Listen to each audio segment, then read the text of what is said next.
by the power of my love.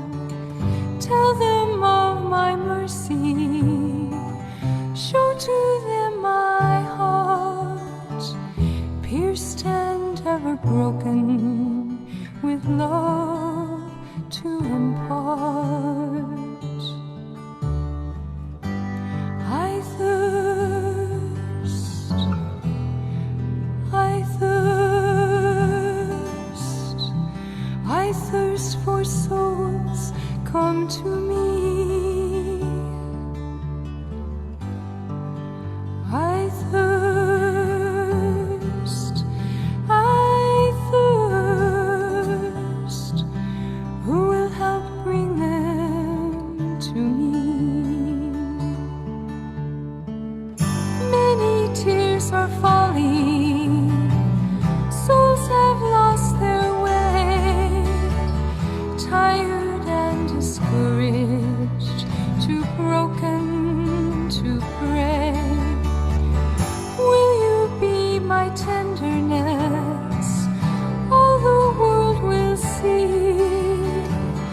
I am always waiting. Please come to me.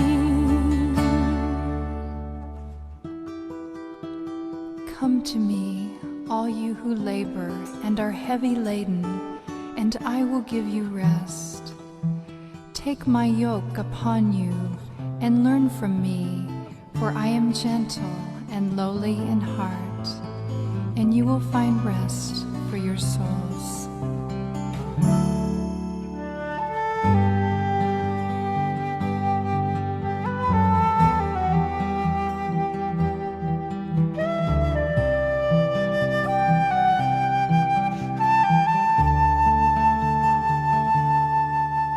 I thirst,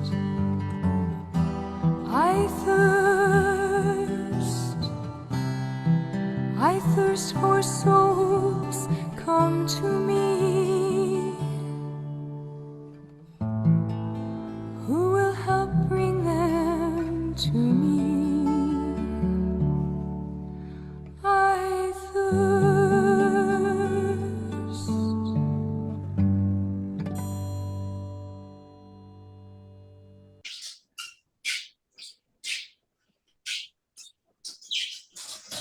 Apakah tayangannya sudah terlihat? Sudah, Romo. Ya, baik.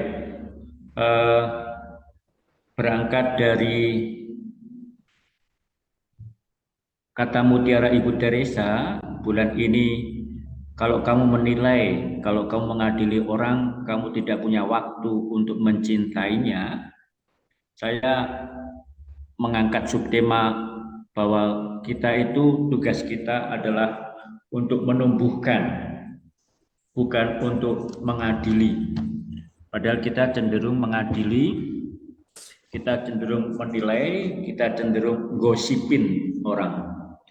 Maka bagaimana kita melihat itu, saya akan menguraikan dengan beberapa hal, bahwa panggilan kita pertama-tama adalah untuk mengasihi, bukan untuk menilai, bukan untuk mengadili. Di dalam kasanah bidang ilmu saya dikatakan demikian, Tuhan itu ingin neraka itu kosong, Tuhan itu ingin semua orang masuk surga. Tapi sayangnya kita, kaum agamawan, lebih suka membawa orang ke neraka. Dengan apa? Dengan mengkafirkan orang, dengan membenci orang, dengan mengumbar kemarahan atau memprovokasi kemarahan. Dan kita akan melihat pada bulan-bulan mendatang, karena beda pilihan capres, beda pilihan partai, orang akan mencari kejelekan orang, mencari-cari kesalahan orang. Akibatnya apa? Kita tidak makin menyatu, tapi kita makin terpisah satu sama lain. Saya akan memulai dengan belajar pertama-tama dari Injil. Tentu kita pertama-tama belajar dari doa Bapa kami, di mana di salah satu bagiannya dikatakan, ampunilah kesalahan kami seperti kami pun mengampuni yang bersalah kepada kami. Dan itu adalah panggilan kita. Tuhan mengajarkan dalam doa dan dikatakan doa Bapa kami itu doa pokok, doa inti kita sebagai pengikut Kristus, tetapi juga sering dikatakan ini rangkuman iman kita. Kalau kita memohon rahmat pengampunan, maka kita pun harus menghidupi rahmat itu. Apa artinya menghidupi rahmat itu? Kalau kita memohon rahmat pengampunan dari Allah, maka kita pun harus mau mengampuni kepada siapa saja. Dalam kisah Injil diceritakan bagaimana ada seseorang berhutang pada raja. Lalu dia menangis, memohon-mohon supaya hutangnya dihapuskan. Akhirnya raja itu melepaskan dan menghapuskan hutang orang itu. Dan dia bersyukur dan terima kasih, tetapi setelah dia keluar dari istana raja, dia ketemu dengan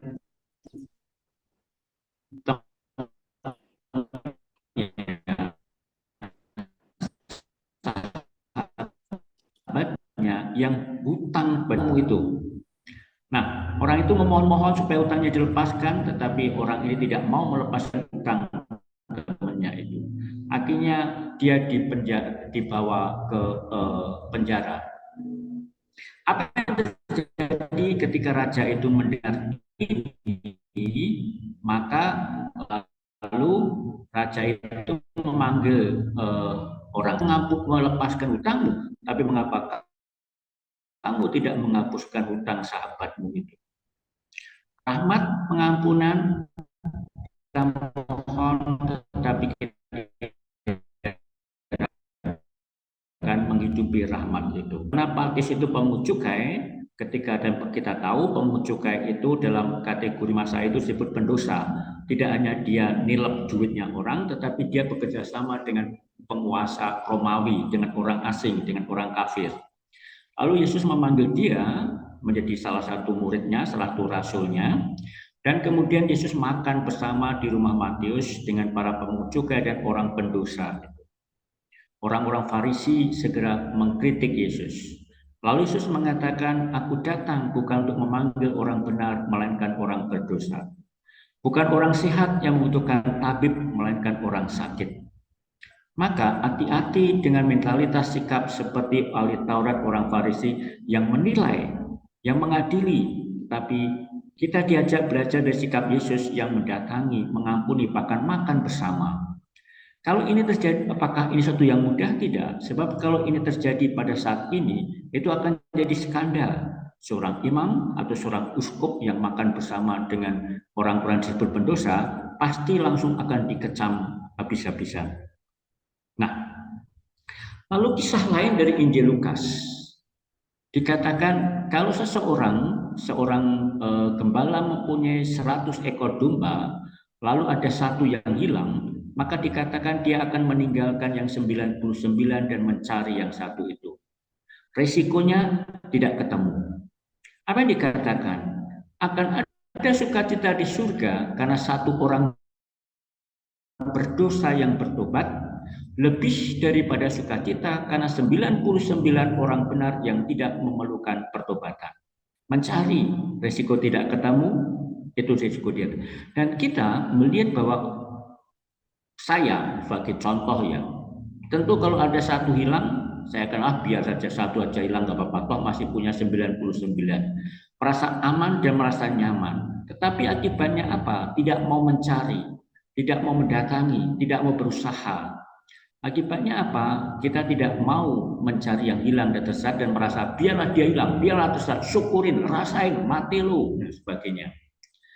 Itu dari Injil Lukas. Tetapi juga ada kisah lain dari Injil Lukas tentang anak yang hilang. Di situ ada 3 pribadi, 3 sikap. Pertama tentu yang sangat diceritakan, banyak diceritakan adalah tentang anak bungsu. Dia dikatakan meminta jatah warisan dari orang tuanya, lalu dia pergi berfoya-foya, akhirnya duitnya habis, kekayaannya habis, dan dia tidak bisa apa-apa, hanya bisa bekerja untuk menjaga makanan babi, dan dia tidak mendapatkan makanan dari situ. Lalu dia berpikir bahwa karyawan di rumah bapaknya itu lebih enak, bisa makan dengan enak, bisa ini dan itu, sedangkan dia makan pun tidak bisa. Lalu dia berpikir untuk pulang kembali kepada bapaknya, dan dia sadar bahwa dia tidak punya hak lagi sebagai anak karena dia sudah meminta jatah warisan, maka dia melamar bekerja di rumah bapaknya. Apa yang terjadi? Bapaknya menyambut dia, bahkan memberi padanya jubah yang mahal dan mengadakan pesta meriah untuk menyambut adiknya ini. Tapi ada pribadi yang ketiga, yaitu anak. Dia marah. Mengapa bapaknya buat uang, menghabiskan ini dan itu dan sebagainya. Nah, bapaknya mengatakan, apa? Itu tidak penting. Yang adalah adikmu yang telah mati dan menjadi hidup kembali, dia hilang. Ada 3 pribadi, anak bungsu yang jelas nakal, yang kaku, tidak mau menerima adiknya, dan sikap yang betapapun dikhianati, betapapun dilukai oleh anak bungsu, tapi dia tetap mau menerima, tidak hanya menerima, bahkan menyambut anak bungsu itu dengan pesta.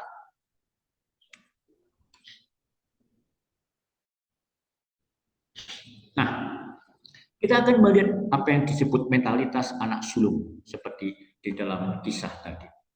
Apa itu mentalitas anak sulung? Mentalitas orang yang merasa diri lebih baik, merasa diri lebih benar daripada orang lain, lalu cenderung mudah mengadili dan mudah menilai orang lain.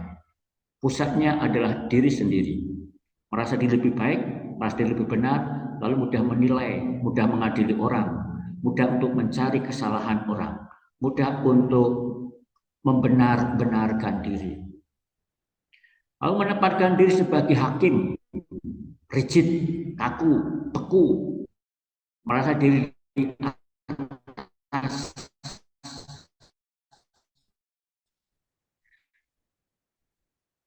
Akibatnya orang ini langka akan kasih dan seperti untuk mencintai orang itu.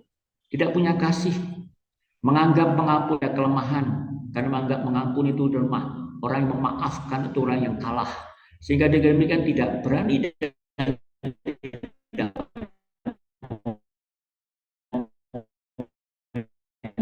tidak mau mengampuni karena kita.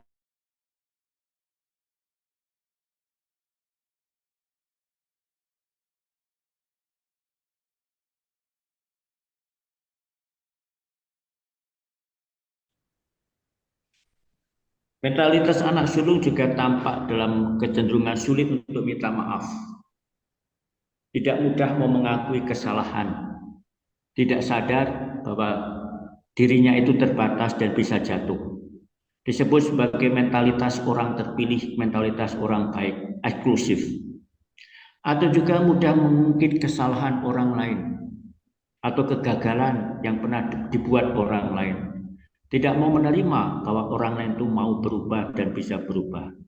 Tentu ini harus dibedakan dengan orang lain yang tidak mau berubah atau orang lain yang selalu merasa diri lebih baik, merasa diri lebih tahu dan sebagainya. Maka ini adalah disebut sebagai mentalitas anak sulung, dan dalam banyak hal kita pun berada di situ. Bahkan seringkali saya mengatakan ini seringkali mudah dihinggapi sebagai penyakit bagi orang-orang seperti kami ini para imam. Merasa diri orang terpanggil, merasa diri orang berjubah, merasa diri ini dan itu, akibatnya mengidap penyakit mentalitas anak sulung gitu. Apa yang tidak dikatakan bila demikian? Kita melihat harus menempatkan diri sebagai pendosa. Kita itu pendosa, kita itu rapuh, kita itu bukan pusat. Pusatnya itu Tuhan.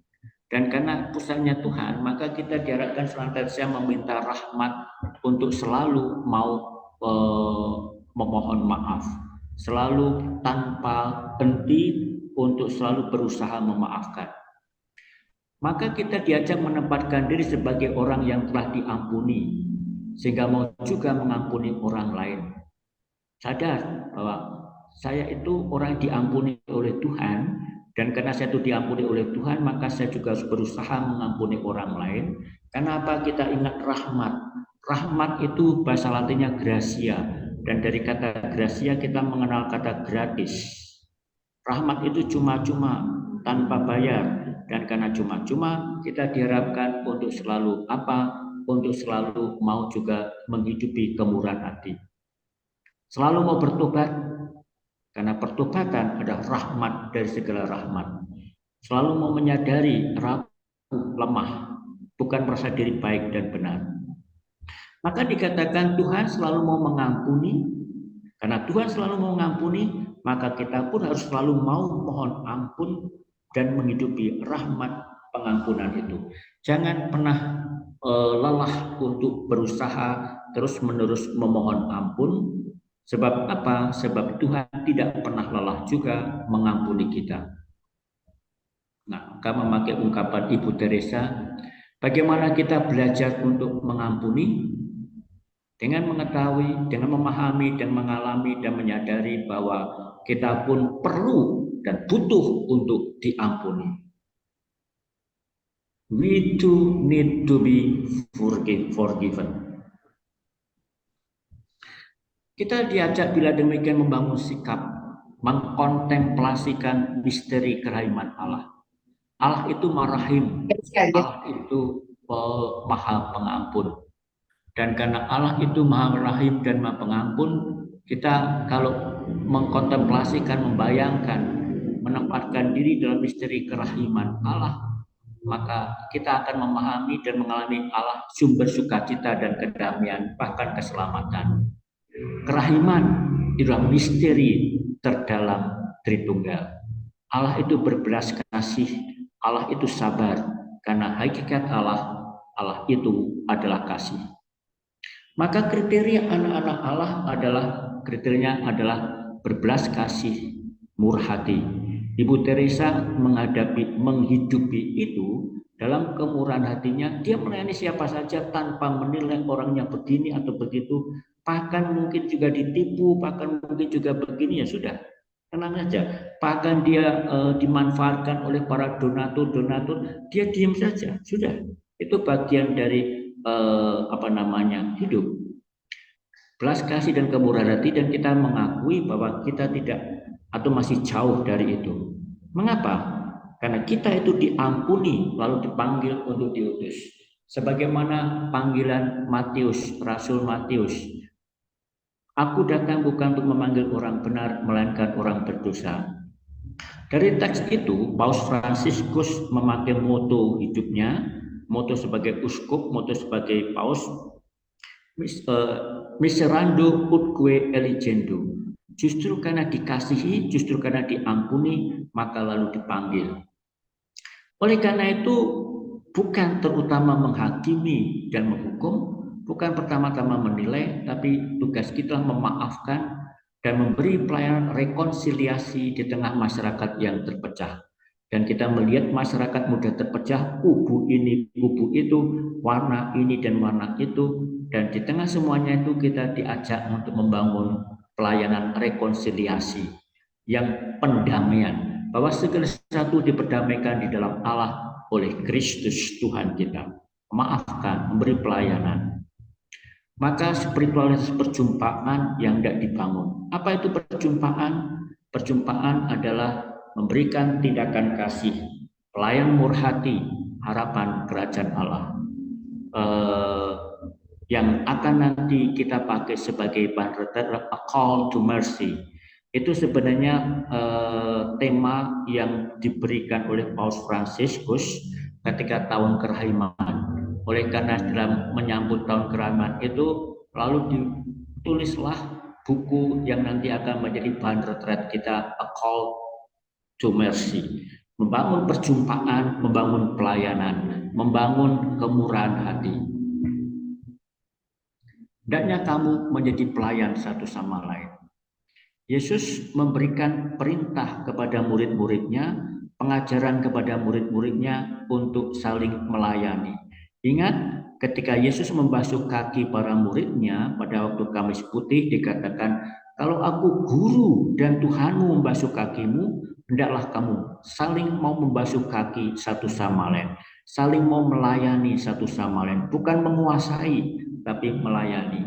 Hati-hati kita yang mengaku diri sebagai coworkers, sebagai kerabat kerja, jangan-jangan mentalitas kita adalah mentalitas lebih bosi, bukan melayani, mau mengatur, mau memimpin.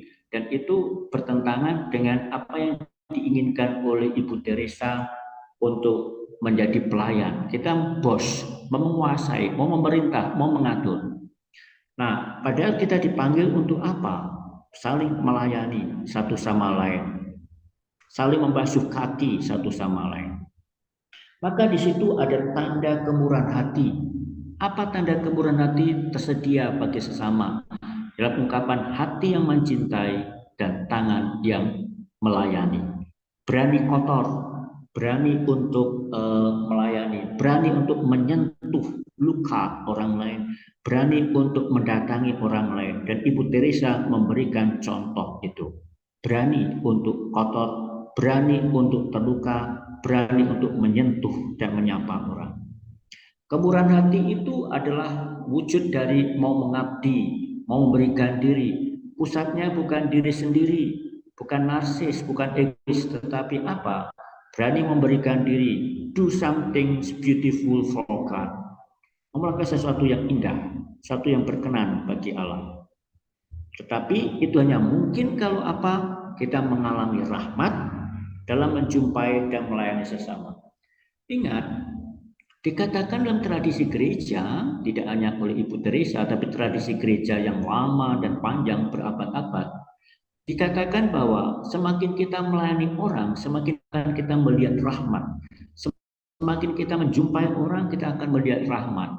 Contohnya sederhana saja, kalau kita menjumpai orang di kampung kumuh, dan kita membayangkan, mengapa ya orang dengan penghasilan hanya segitu, penghasilan yang lebih kecil daripada uang jajan kita, uang makan kita makan sekali, misalnya kita makan sehari habis sekian ratus ribu, dan itu uang sebesar itulah uang hidup, biaya hidup orang satu keluarga selama 1 bulan. Dan kita bisa bertanya, kok bisa hidup ya? Maka di situ kita akan melihat rahmat. Maka kita ingat kisah Ibu Teresa pergi ke sebuah kampung kumuh di Amerika Latin. Lalu seorang bapak mengatakan, "Suster, mari silakan datang ke rumah saya. Saya akan memperkenalkan kepada saudara seorang guru kasih." Ibu Teresa mengikuti bapak itu, masuk ke rumah bapak itu, hanya pondok yang kecil, reot dan sangat sederhana, super mini, bukan rumah mewah. Lalu dia mengajak Ibu Teresa menemui anaknya yang difabel, yang tidak bisa apa-apa, hanya berbaring. Dan anaknya tiap pagi bapaknya mengajak dia berjemur di luar dan memandang matahari, dan itu sudah sangat menggembirakan. Lalu bapaknya mengatakan, "Suster, inilah guru cinta saya." Dan itu selalu diingat oleh Ibu Teresa. Semakin memberi, semakin menjumpai orang, kita akan semakin mengalami rahmat. Hati-hati, seakan-akan rahmat itu pengalaman akan Allah hanya berhenti di omongan, bukan pada tindakan. Berhenti di khotbah seperti kami ini, romo-romo ini, yang hanya pinter khotbah, pinter omong, pinter memberi nasihat. Atau juga, mohon maaf, hanya berhenti di Zoom. Tetapi kita tidak menjumpai orang, kita tidak menyapa orang, tidak melayani. Padahal semakin kita menjumpai orang, melayani orang, mereka yang miskin dan menderita, kita akan semakin mampu apa? Semakin mampu mengalami rahmat dan semakin mampu melihat Tuhan itu sungguh agung, Tuhan itu sungguh hebat, Tuhan itu sungguh luar biasa. Maka kalau kita tidak sibuk dengan menilai, dengan omong dan ini, kita lebih akan punya waktu untuk mencintai dan mengalami rahmat itu. Kalau kita tidak mempunyai perdamaian itu hanya karena apa? Kita lupa bahwa kita menjadi bagian satu sama lain. Kalau kita lebih cenderung membenci, kalau kita lebih cenderung menghakimi, itu jangan-jangan karena apa? Karena kita lupa bahwa kita adalah menjadi bagian satu sama lain.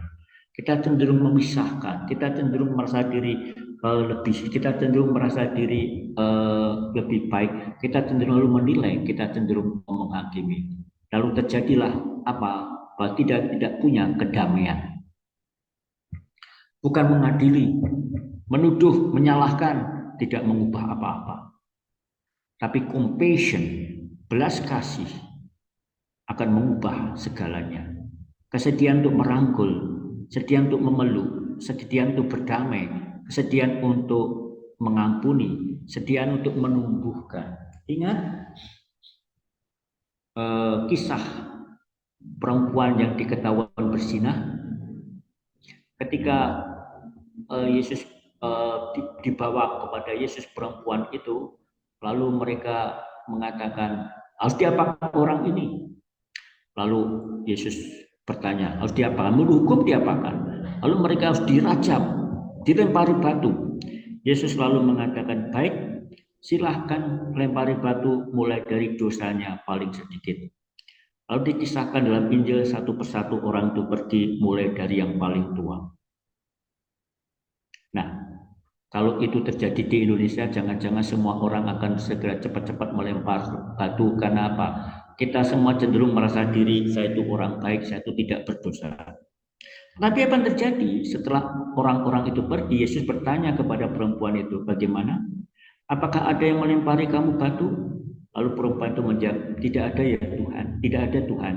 Yesus selalu mengatakan, baik sekarang pulang ya, dan jangan berbuat dosa lagi. Yesus tidak mengatakan pelacur, tidak, sekarang pulang ya. Tidak mengadili.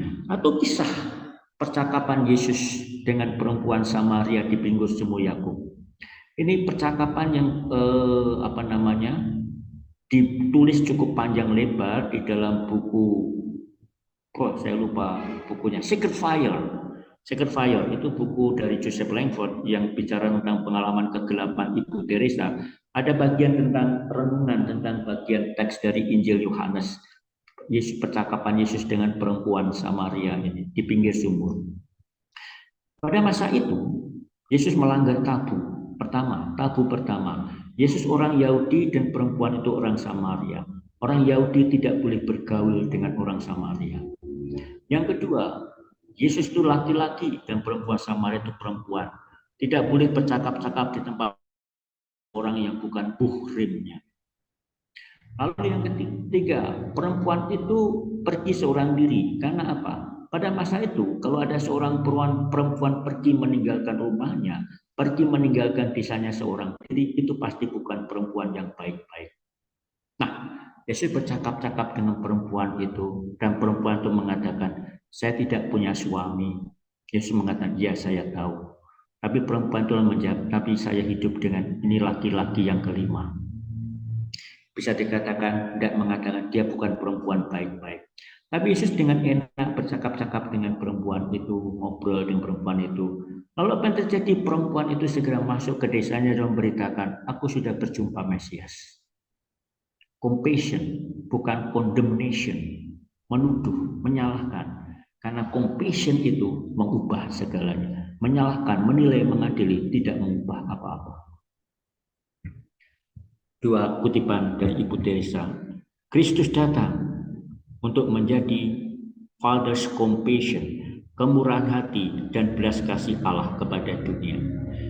Dunia yang berdosa, dunia yang rapuh, dunia yang pecah, dunia yang haus, itu dipeluk oleh Kristus sebagai tanda pelukan kasih Bapa. Yesus datang bahkan rela haus, rela mati di kayu salib untuk menunjukkan dan juga memperlihatkan pengampunan dan belas kasih Allah. Maka Kristus datang untuk menjadi belas kasih kemurahan hati Bapa kepada dunia. Dan belas kasih itu mulai dari mana? Mulai dari rumah. Dan bukan lewat sesuatu yang sangat luar biasa, sangat hebat. Keberanian kita untuk mau berbuat baik. Nah, dua hal kutipan dari Ibu Teresa. Kata-kata yang baik, kata-kata yang menyejukkan itu mudah dan pendek, mudah diucapkan, tapi gemanya itu sangat mendalam dan tidak akan berkesudahan. Ingat, saya suka dengan nama Benedictus. Benedictus itu berangkat dari dua kata, bene dicere, bicara yang baik. Manakala benedict, orang terberkati, itu adalah orang, tanda nyata orang terberkati itu adalah orang kalau bicara yang baik. Kata-kata yang baik, kata-kata yang manis, kata yang menyejukkan itu pendek dan mudah diucapkan, namun gemanya itu akan panjang. Kata-kata yang tidak memberikan terang Kristus hanya akan menumbuhkan kegelapan. Maka mulai dengan apa? Mulai dari mana kita bicara? Mulai dari mana kata-kata kita? Bukan kata yang menuduh, marah, menyalahkan, atau penuh dengan emosi, namun kata-kata yang lembut, menyejukkan, dan yang memberikan, menumbuhkan. Nah, lalu kutipan dari Ibu Teresa lagi. Dimanapun kamu pergi, terutama di rumahmu sendiri, berilah kasih kepada anak-anakmu, kepada istri atau suamimu, kepada tetangga dekat sebelah rumahmu. Jangan sampai seorang pun datang kepadamu tanpa merasa diri lebih baik dan lebih bahagia. Bagaimana kalau seseorang berjumpa dengan kita, orang itu merasa diteguhkan, dikuatkan, menjadi lebih baik, menjadi lebih bahagia. Jangan sampai seseorang datang ke rumah kita, meninggalkan rumah kita malah lebih emosi. Maka memberikan ungkapan yang nyata, ungkapan yang hidup akan kebaikan Tuhan. Kebaikan, kemurahan hati dalam wajah kita, dalam mata kita, dalam senyum kita, dalam sapaan hangat kita. Kindness in your face, kindness in your eyes, kindness in your smile, kindness in your warm greeting. Lagi-lagi, jangan sampai seorang pun datang kepada kita tanpa merasa lebih baik dan lebih bahagia.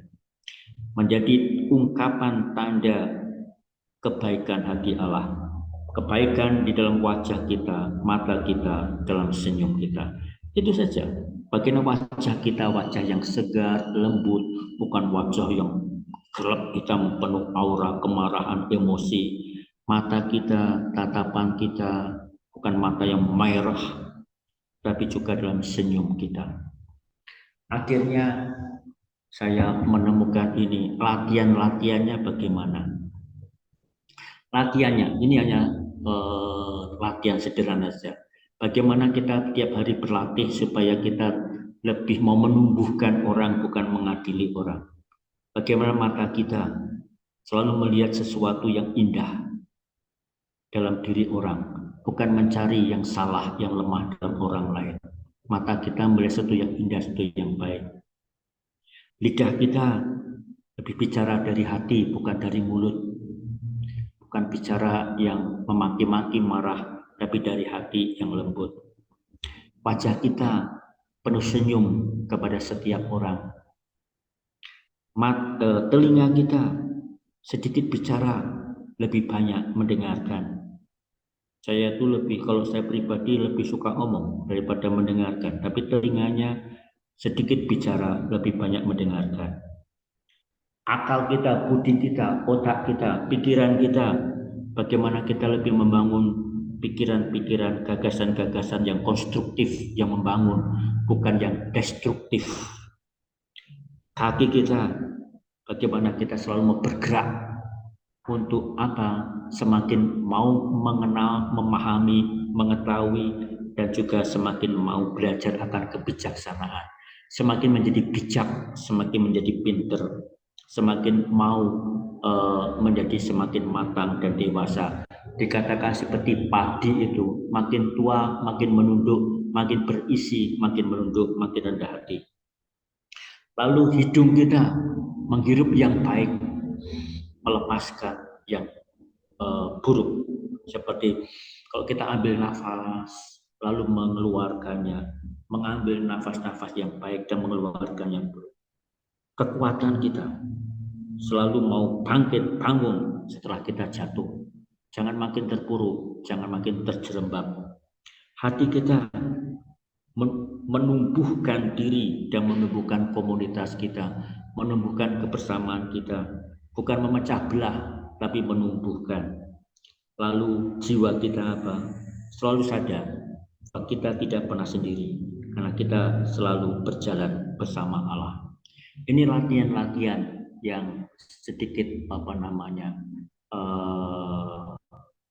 apa istilahnya itu sedikit latihan dan praktis bagaimana mata kita, lidah kita, wajah kita, telinga kita, otak kita, kaki kita, hidung kita, hati kita, jiwa kita, dan kekuatan kita.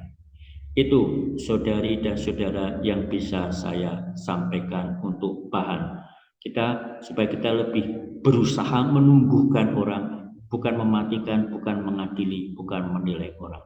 Amin ya Robbil alamin. Ya, terima kasih Mo Chris yang sudah memberikan ya subtema menumbuhkan bukan mengadili ya.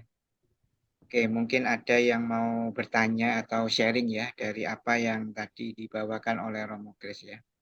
Silahkan saya kasih kesempatan teman-teman, kerabat atau sahabat ITM.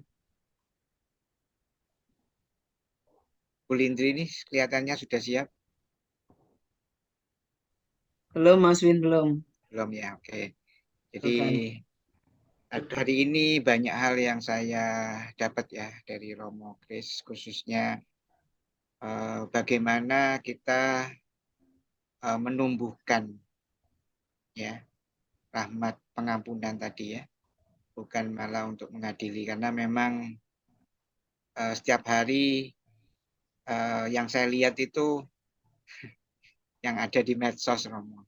Ya. Terakhir semakin sering ya, khususnya juga yang terakhir ini juga terkait dengan masa-masa yang panas ini ya Romo, tentang pemilihan presiden ya. Ya seringkali mungkin saya juga berkomen, oh iya gini begini. Nah itu juga sudah mulai menilai ya Romo. Dan malam ini Romo tadi sudah memberikan apa namanya tip 10 langkah, 10 yang perlu kita latih gitu ya, supaya kita semakin menumbuhkan bukan semakin mengadili ya. Oke, terima kasih Romo. Itu cukup membuat saya sadar ya. Oke, mungkin ada yang mau bertanya atau mau sharing tentang menumbuhkan kasih ini. Yang Sari?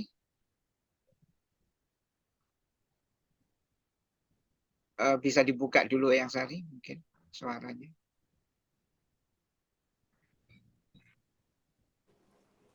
Selamat malam, Romo. Selamat malam, Eyang. Matur nuwun. Iya. Semua yang diajarkan Romo itu mudah-mudahan bisa kami laksanakan. Mau tanya Romo, kalau condemnation itu contohnya gimana Romo? Spontan ya. 2 tahun yang lalu kalau tidak salah ingat, pernah ada sebuah penelitian dari Microsoft. Kita katakan bahwa netizen Indonesia, para pemakai media sosial Indonesia itu adalah yang paling brutal, paling kejam. Yang dipakai contoh demikian. Ada pasangan gay menikah di Thailand. Tetapi yang menarik adalah netizen Indonesia, pemakai media sosial Indonesia yang paling kejam, bahkan ada yang mengancam mau membunuh, ada yang memarah, ada yang menghina, ada kafir dan sebagainya. Dan dia tuh heran, ini masalahnya apa tuh? Mengapa kita lebih suka ribet ngurusin orang lain? Menyalahkan, oke, orang bisa saja tidak setuju ada pasangan gay menikah, tetapi itu kan di Thailand. Kalau hukum Thailand mengizinkan itu ya terserah. Tapi mengapa kita suka marah, suka mengadili, lalu ikut ini dan ikut itu? Atau yang baru terjadi, bagaimana ada seseorang viral makan daging babi sambil mengucapkan bismillah, lalu akhirnya diadili dan sebagainya. Itu kan kecenderungan kita adalah kecenderungan untuk mau mengadili, mengutuk. Nah, condemnation itu adalah ungkapan yang kurang lebih seperti itu. Dan ini biasanya lebih dibuat oleh orang-orang yang merasa diri saya lebih baik, merasa diri saya lebih benar, merasa diri saya orang yang lebih soleh. Maka sikap seperti itu adalah sikap yang seringkali dikatakan di dalam tradisi kitab suci sebagai sikap orang yang lebih mau menghukum. Sikap yang dikatakan mentalitas anak sulung. Merasa diri lebih baik, merasa diri benar, merasa diri saya lebih saleh, maka saya lebih berhak untuk mengadili orang lain. Kurang lebih demikian, Eyang. Jadi kalau memakai contoh itu tidak bisa memakai contoh dari Eyang yang sabar, yang senyum. Contohnya itu ya seperti saya ini seringkali marah. Demikian Eyang. Ya, matur nuwun Romo.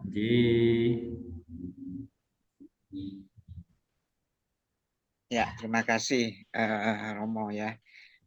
Beberapa waktu lalu tuh ada yang viral juga Romo. Ada Romo yang memberkati anjing begitu. Kemudian dikatakan jadi banyak hal juga ya yang beredar gitu ya. Ya, itu yang terjadi memang di Indonesia ini luar biasa medsosnya. Oke, saya berharap tidak ada ya Romo di yang peserta Zoom di sini ya Romo. Ya, tapi moga-moga di masa bulan-bulan mendatang kita tidak ikut-ikutan. Ya, betul. Perkara apakah benar atau tidak Prabowo menampar Wakil Menteri Pertanian itu bukan urusan kita lah. Kita jangan-jangan ikut-ikut gosip, ikut menyebarkan. Ya, wamen Menteri apa namanya pangan ya, tidak salah Ya. ya. Oke ya, jadi hari ini kita diminta untuk tapi memang susah Romo karena tadi siang aja saya makan di kantor klien saya ditanya seputar ini juga gitu. Gimana Winardi? Sudah lihat debat nggak antara 3 calon ini? Saya bilang saya nggak tertarik melihat debat itu sehingga kalau saya melihat debat itu nanti jatuhnya saya akan ngejudge gitu ya Rom, menghakimi gitu ya. Wah, gak iso ngomong dan sebagainya. Jadi memang lebih baik menggunakan telinga atau mata yang ada itu lebih baik mungkin itu ya. Jadi saya mengurangi tontonan-tontonan begitu dan kemarin juga dikirimin di WhatsApp itu saya abaikan aja dah. Karena kalau saya mengikuti pasti yang muncul itu memang saya akan mencari nanti Romo di internet. Oh ini kayak apa. Jadi ya tambah besar juga ya jurang untuk menghakimi. Maka tidak ada kasih di dalamnya. Jadi itu yang saya rasakan sehingga saya merasa tidak melakukan hal yang seperti contohnya menonton itu ya. Meskipun kayaknya katrok gitu ya Romo. Tidak ngikuti ya. Kan ini yang lagi eksis gitu. Jadi saya ngomong, waduh sorry aku tidak lihat tadi. Kemarin saya tidak nonton. Oke, mungkin itu. Ada istilah penyakit FOMO, fear of missing out. Takut kalau kita nggak update, takut kita ketinggalan berita, fear of missing out. Akhirnya selalu update, akhirnya kita dijejali banyak informasi, lalu tidak menjadi bening, tidak menjadi jernih lagi. Bagaimana kita menghidupi JOMO, joy of missing out? Artinya apa? Kita kehilangan berita, nggak update, ya tenang-tenang saja tuh. Kita kan selalu mau update terus, gosip ini, gosip itu kita ikuti terus, akhirnya kita capek sendiri, dan kalau capek sendiri, emosi kita yang akhirnya lalu ikut terpancing. Ya, Romo, betul. Istilahnya kalau kata anak saya tuh FOMO ya, Romo. Ya. FOMO ya, saya baru tahu juga apa sih nak FOMO itu. Artinya papa ndak update gitu kan. Ya. takut update ya, jadi fear of missing out ya. Oke, thank you Romo, diingatkan kembali. Oke, mungkin Bu Sinta mau sharing atau mau bertanya atau mau komentar, silakan. Eh, kalau gitu apa enggak terus jadi ya kalau kita menghindar untuk mendengar ngikutin gitu terus jadi orang yang cuekan gitu ya Mam? Apa-apa cuek gitu. Mungkin kalau orangnya cuekan jadi tidak terpancing emosi. Tapi apakah itu juga benar?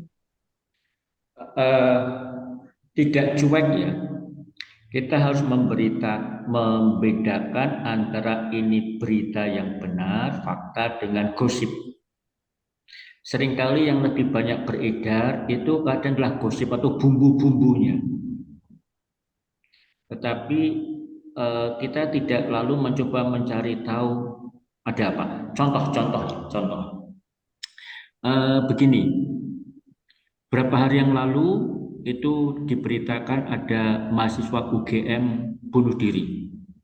Dan tahun ini itu sudah ada 3 mahasiswa UGM yang bunuh diri. Yang katanya di UI juga banyak. Dan dari 3 mahasiswa UGM yang bunuh diri di tahun ini, itu ada 2 Katolik. Nah, menjadi pertanyaan, ada apa? Dan tentu bagi saya ini menjadi sesuatu yang cukup memukul, karena dari yang terakhir ini itu masih punya hubungan saudara dengan saya yang bunuh diri itu. Nah, lalu di keluarga gosip ini, gosip itu, ini karena gini, menyalahkan ini, menyalahkan itu, menyalahkan orang tuanya, nggak bisa mendidik. Pasti ada persoalan di dalam keluarganya, komunikasi ini dan komunikasi, lalu menyalahkan kampus, terlalu menekan ini dan itu. Lalu kita sibuk dengan gosipnya, dan jangan-jangan kita sibuk dengan gosipnya, justru kita tidak memberi perhatian kepada terutama keluarga, orang tuanya. Nah, kalau kita sibuk ngomong ini, gosip ini, akhirnya tidak melihat apa yang dibutuhkan. Tetap update, kita tahu, tapi jangan sampai kita lalu menjadi menghabiskan waktu, menghabiskan energi untuk sesuatu yang hanya gosip, sesuatu yang hanya bumbu-bumbu. Karena apa? Media berita itu tentu akan memberikan bumbu, semakin hot bumbunya itu akan makin laku. Dan kita mudah termakan di situ. Saya mengatakan oke, kita sedih bahwa tahun ini sudah ada 3 mahasiswa UGM bunuh diri, dan dari 3 itu 2 Katolik. Saya lebih concern saya apa? Apa yang perlu dibuat dalam pastoral bagi mahasiswa?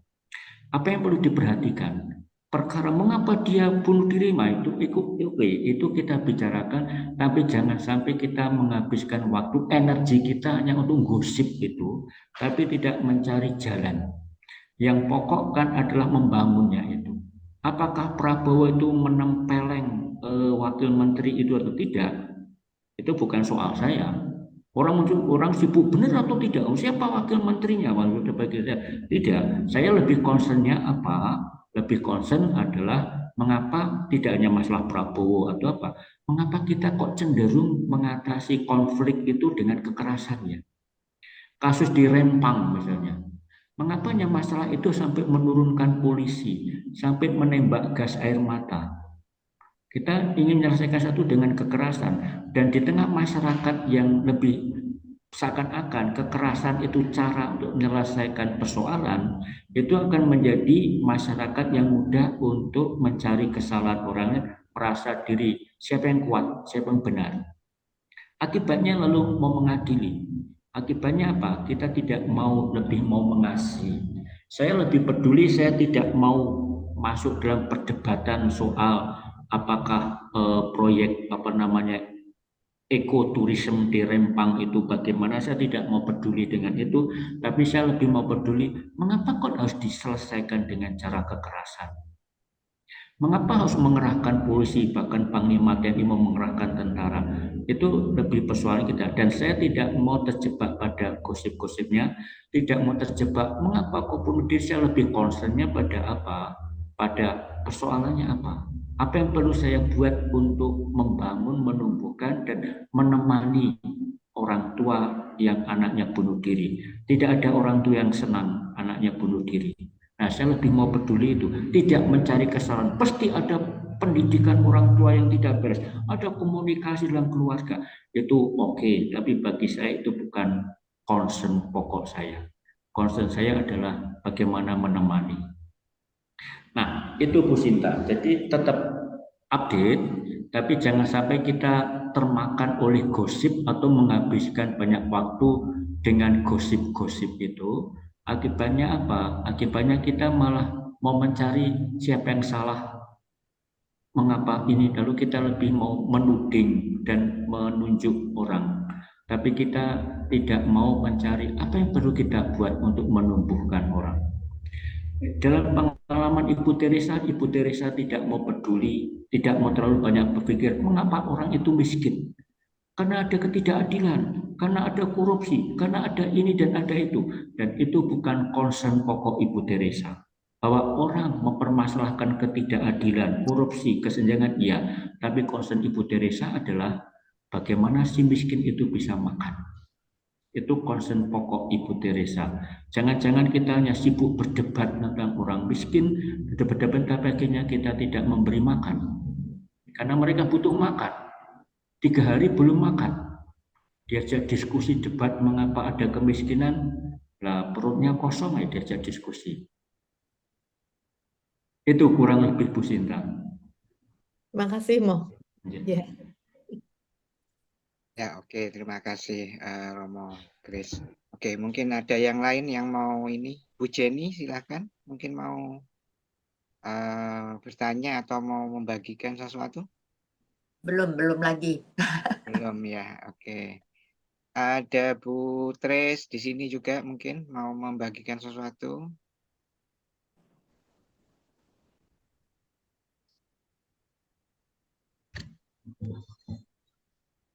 Ya, oke. Ratna, sudah buka suara ini kelihatannya Ratna.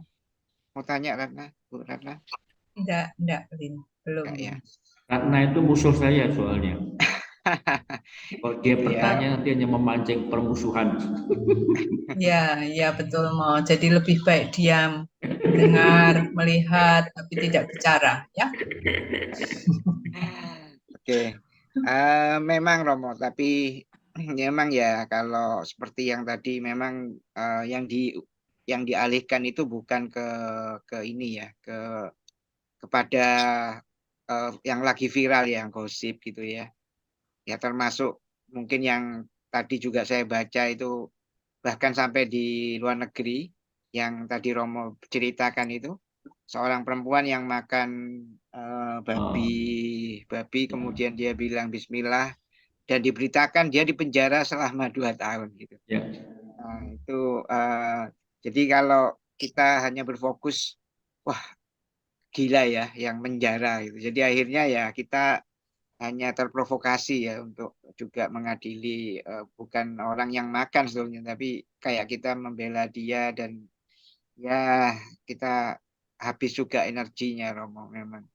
Jadi kalau seperti yang tadi itu Romo, kayak misalnya tadi yang perempuan itu, apa concern Romo kalau seperti yang tadi Romo?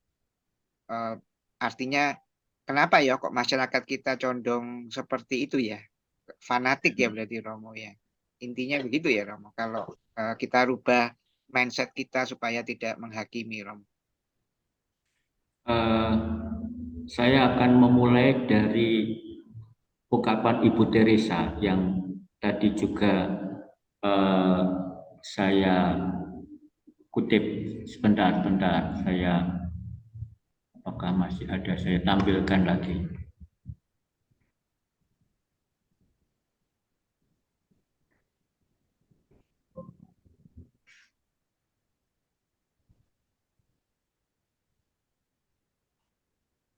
Ini, kalau kita tidak punya kedamaian, itu karena apa? Kita lupa bahwa kita menjadi bagian dari satu sama lain. Artinya apa? Kalau kita misalnya ada orang yang makan babi, mungkin dia memang ngawur ya, makan babi kok diviralkan, itu yang ngawur, itu emang nggak bijak. Oke, itu soal lain.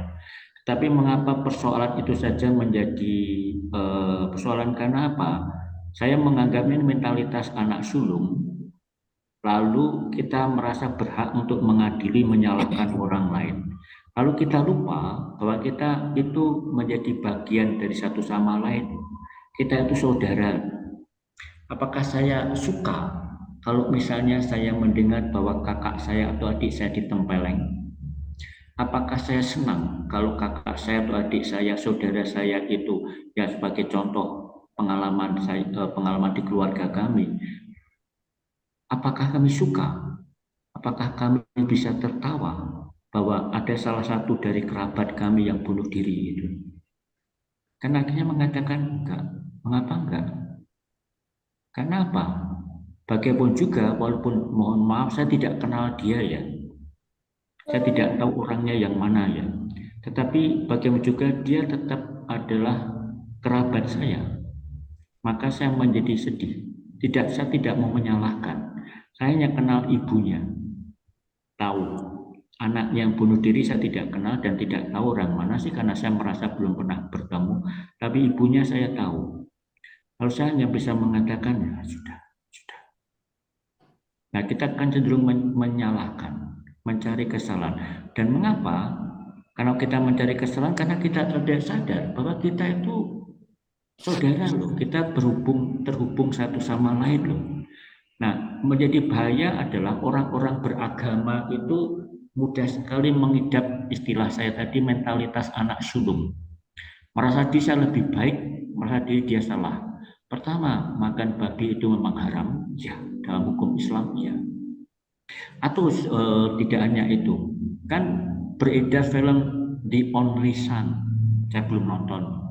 Ya, kalau ada anggota DPR minta supaya film itu tidak ditayangkan, tidak boleh beredar di Indonesia, karena film ini bicara tentang Abraham. Dan ini tentu dari tradisi Yahudi dan Kristiani, bahwa anak tunggal Abraham itu namanya Ishak, dan yang dikorbankan itu Ishak, bukan Ismail. Lalu muncul permintaan supaya film itu dilarang. Karena apa?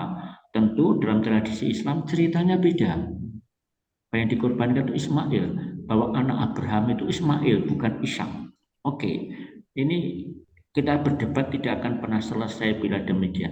Tetapi persoalannya adalah, oke, bahwa ada film seperti itu, mengapa kita sibuk menuduh bahwa di balik itu ada tendensi Islamophobia, di balik itu kebencian.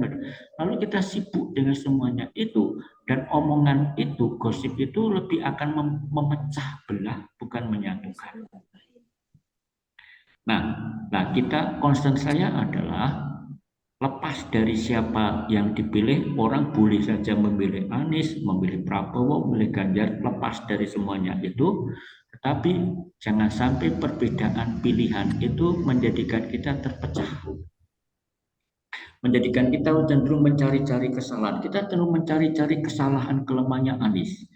Kalau saya pro Ganjar, saya akan mencari kesalahan-kesalahan kelemahannya Anies dan Prabowo. Kalau saya pro Anies, saya akan mencari kesalahan dan kelemahannya Ganjar dan Prabowo. Lalu kita sibuk di situ, tetapi kita tidak mencari sesuatu apa yang menyatukan. Perkara nanti siapa yang terpilih itu bukan urusan saya, karena saya tidak tahu. Dan seringkali kita, dan hati-hati, orang seringkali memanfaatkan agama untuk itu. Karena agama itu lebih kejam ya. Mengadili orang berdasarkan prinsip hukum agama itu bisa lebih kejam ya. Orang beragama lebih mudah fanatik ya. Itu kurang lebihnya. Oke, Romo, terima kasih. Oke, ada lagi yang mau bertanya? Siapa, silakan, Bu Nini. Bukan, enggak harus bertanya ya, mungkin mau sharing. Kalau enggak ada berarti kita ini aja ya, Romo, karena sudah jelas kelihatannya teman-teman ini. Lia, mungkin dari Garut mau tanya, silakan.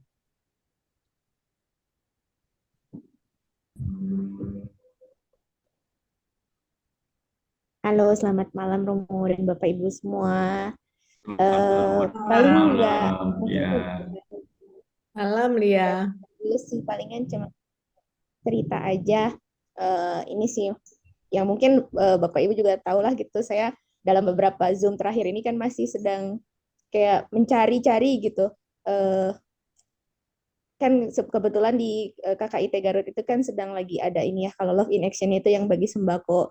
Nah, beberapa minggu terakhir ini kan situ lagi resah gitu ya. Ini kok saya rasa Love in Action ini nggak ideal, nggak apa. Saya terlalu sibuk dengan pemikiran saya sendiri gitu. Jadi bukan menyerahkan sesuatunya pada Allah, tapi terlalu mengandalkan kekuatan saya sendiri. Makanya tuh kayak kok malah jadi saya yang resah sendiri gitu. Ya gitu, malah ngenilai, oh jadi sibuk jadi juri gitu loh. Ini kok gini, kok gitu gitu. Nah, tapi ya dengan ikut ini gitu jadi oh iya ya, hitung-hitungannya Tuhan tuh beda dengan hitung-hitungan saya gitu kan. Kebetulan kan saya pedagang gitu kan. Wah, ini hitung-hitungannya beda gitu. Jadi nggak bisa saya pakai nih yang hitung-hitungan saya dengan ternyata karya Allah lebih itulah. Jadi ya udahlah, saya nggak usah banyak gimana ya, nggak usah, ya memang kritis harus gitu, tapi ya eh, sambil sambil mencari gitu, sambil tetap menjaga hubungan baik dengan semua, nggak usah nuduh-nuduh, nggak usah apa, toh ternyata Tuhan ngasih jawabannya. Itu sih yang bisa saya sharingkan hari ini gitu. Makasih, Lia. Kasih. terima Thank you. kasih. Ya, cukup apa namanya, bagus ya untuk kita semua, karena memang apa ya, seringkali seperti itu sih, memang kita Ya, merasa spontan itu, spontan. ya spontan, tapi itu ya memang tidak ada yang ideal ya. Tapi kalau menurut Ibu Teresa tadi, yang penting kita mau bergerak ya Romo ya, mau Ya, maju, mau menjumpai orang miskin, itu juga sudah. Tadi saya ingat sekali kata-kata Romo, rahmat itu akan kita terima ya, kalau kita menjumpai orang-orang yang kita layani itu. Jadi jangan sampai di sini aja ya Lia, terus saja. Jadi berjumpa meskipun banyak salah, meskipun tidak sempurna, dan memang kita tidak sempurna, justru harus seperti itu mungkin yang diminta oleh Romo ya, kita menjadi, jangan punya mentalitas anak sulung ya, begitu ya Romo ya. ya. Eh, apa ya? Tiba-tiba kok saya ingat kata-kata dari Mahatma Gandhi. Kalau tidak keliru dari Mahatma Gandhi. Dia mengatakan pengampunan, maaf itu hanya muncul dari orang yang kuat. Orang yang lemah itu tidak mau memaafkan. Orang yang lemah akan selalu mengingat-ingat, dan maaf itu hanya muncul dari orang yang kuat. Dan saya merasa ini satu yang betul ya. Karena semakin kita berani memaafkan, contohnya Yesus sendiri ya. Bagaimana ketika dia berada di salib, dengan memakai ungkapan dari tradisi spiritualitas Ibu Teresa, dia mengatakan aku haus. Lalu ada dua penjahat yang disalibkan bersama Yesus, yang satu menyalah-nyalahkan Yesus, menjelek-jelekkan Yesus, tapi Yesus diam saja kok. Atau juga seperti kisah pada waktu perjamuan terakhir, dia tahu bahwa Yudas akan menjual dia, akan mengkhianati dia. Yesus dengan tenang mengatakan, silahkan. Saya membayangkan kalau saya berada di posisi Yesus, Yudas akan sudah saya maki-maki, sudah saya bentak-bentak, gancuk, babi, anjing lu, monyet lu. Nah itu kalau saya. Tapi Yesus mengatakan silahkan. Dan itu orang yang kuat, membiarkan diri dilukai, membiarkan diri untuk dianu. Tapi apa? Masalahnya kalau saya memaafkan orang lain, masalahnya bukan perkara apakah siapa yang benar atau salah, tapi masalahnya demi relasi. Demi relasi yang baik, maka lebih baik saya berani mengatakan maaf. Bukan karena salah, jangan, bisa jadi yang salah orang lain, tapi demi relasi saya berani mengatakan maaf. Hati-hati dengan mentalitas anak sulung yang tertutup, merasa diri lebih baik, lalu membuat klik sendiri.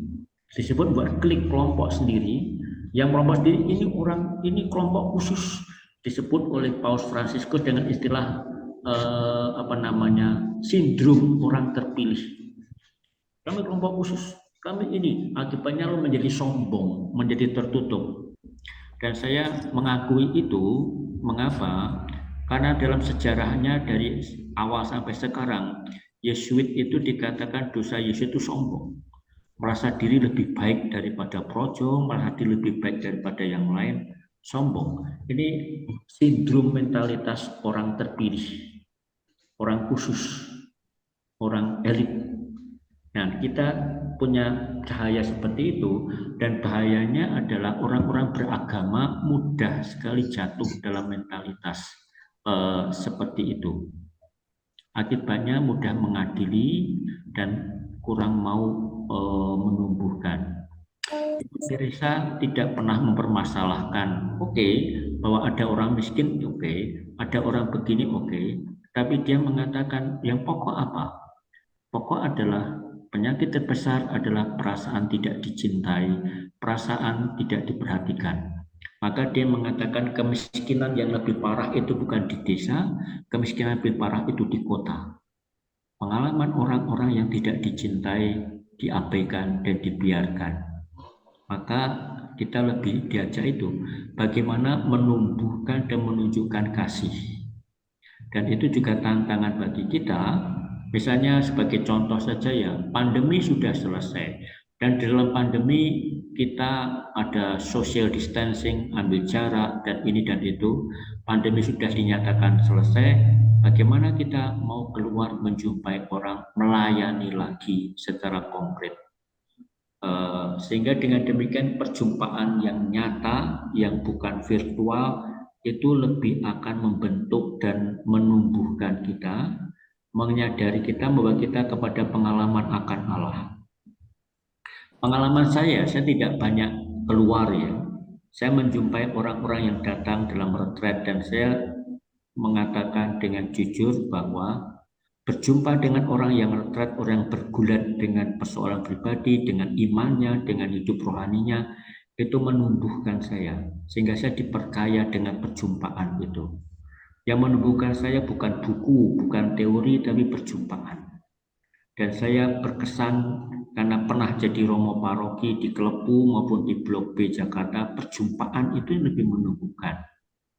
Juga perjumpaan dengan ibu-ibu Kebayoran, termasuk bapaknya juga, itu menumbuhkan. Dan itu lebih mengisi dan menumbuhkan saya daripada bacaan saya, buku-buku saya yang saya baca. Nah, bagaimana kita mau menjumpai orang, ketemu orang, terlebih mereka orang-orang sedang bergulat dengan hidupnya. Dan dengan semakin kita berjumpa dengan orang lain, kita akan semakin tidak punya banyak waktu untuk menggosip, menyalahkan, mengadili, dan menilai orang.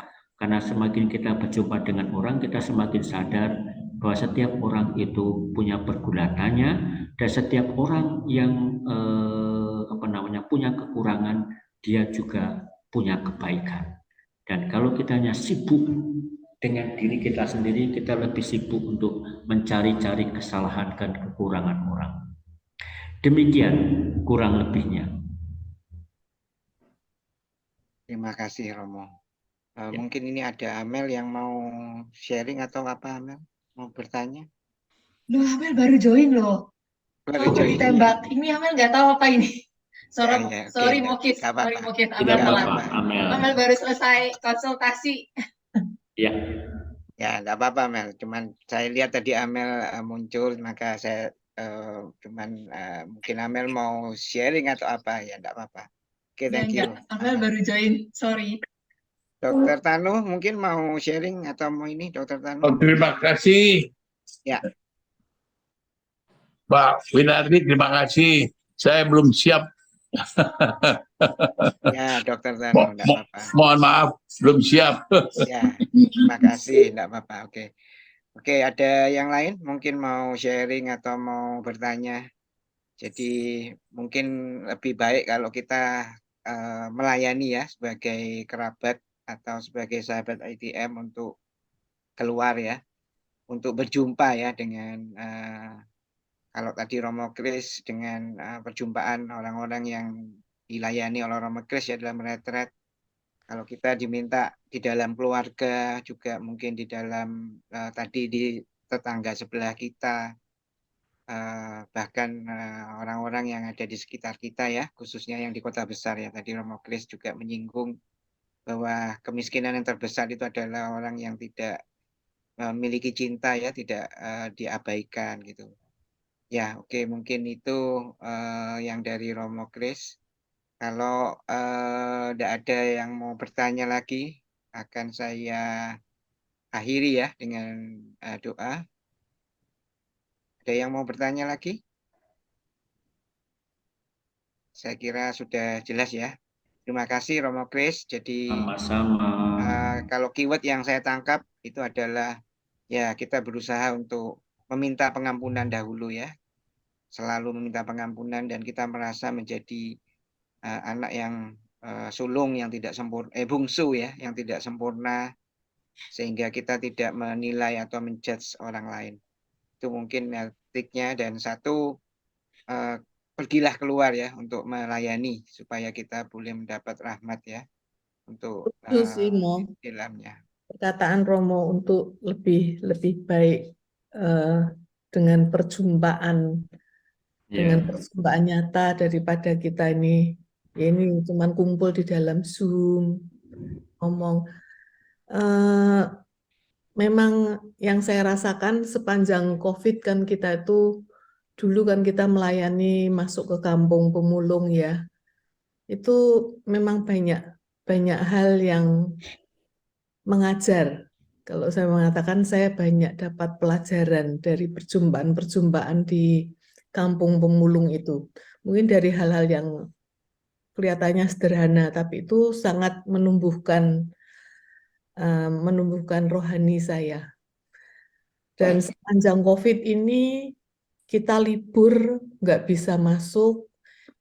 Ya terus terang waktu COVID karena ada batasan-batasan tidak boleh keluar waktu itu di lockdown dan sebagainya terus kebablasan loh. ya, Sampai sekarang ini kita belum mulai lagi masuk kampung. Eh, sudah 5 September mencanangkan bahwa kita akan kembali masuk ke kampung, tapi belum bisa. Tapi saya mulai mencoba masuk datang ikut ke tempat kampungnya Margo itu di mana Margo. Datang ke kampung itu memang ada rasa lain. Ada rasa perjumpaan di mana kita bisa ngobrol dengan mereka. Rasanya jadi apa ya? Jadi ada api yang menyala lagi gitu, Bu. Itu makanya saya ngomong ini memang kalau lama kita nggak kayaknya kita terus kembali ke kehidupan yang steril. Jadi orang miskin hanya menjadi cerita-cerita kita aja menjadi pelajaran. Tapi kita nggak mendekat dan tidak datang dan tidak melihat. Itu memang sangat lain. Saya setuju dengan itu, Mo. Ya, ini ya. lagi memacu diri, mendorong diri sendiri untuk maju, untuk mulai. Ya, moga-moga cepat segera dimulai lagi ya, Mbok, di Kober Ya, ini makanya dengan masalah-masalah dengan ternyata juga Lipo, SES dan kawan-kawan mulai lagi karena itu lebih menumbuhkan. betul, Mo. Saya itu kalau merasa jenuh capek dengan retret, saya tuh suka pergi naik Trans Jateng ke Semarang, ke kampung atau mungkin desa sekitar ini, hanya lihat itu saja, rasa sesuatu karena itu memberi semacam di charge baterainya itu diisi lagi. Ya, seperti ya kemarin itu datang ke kampung terus saya lihat Dokter Heri kalau di kampung itu sendirian. Jadi dia tensi sendiri, terus nanyain kamu apa keluhannya, terus ngeluarin obat, bagi obat sendiri. Terus kemarin saya datang, dok saya bantuin dok, saya yang Nancy konsultasi dan bagi obat. Begitu saya yang Nancy, yang ngantre panjang karena mungkin biasanya dokter mereka juga tahu diri kalau yang merasa nggak ada apa-apa ya nggak tensi gitu karena ngelihat dokter sendirian dan sibuk.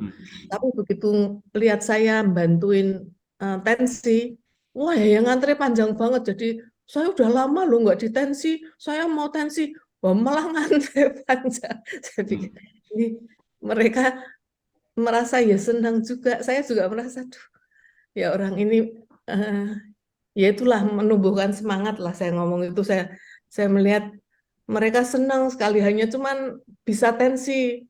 Wah, sekarang hari ini saya mau tensi mumpung ada ibu katanya yang bantuin tensi.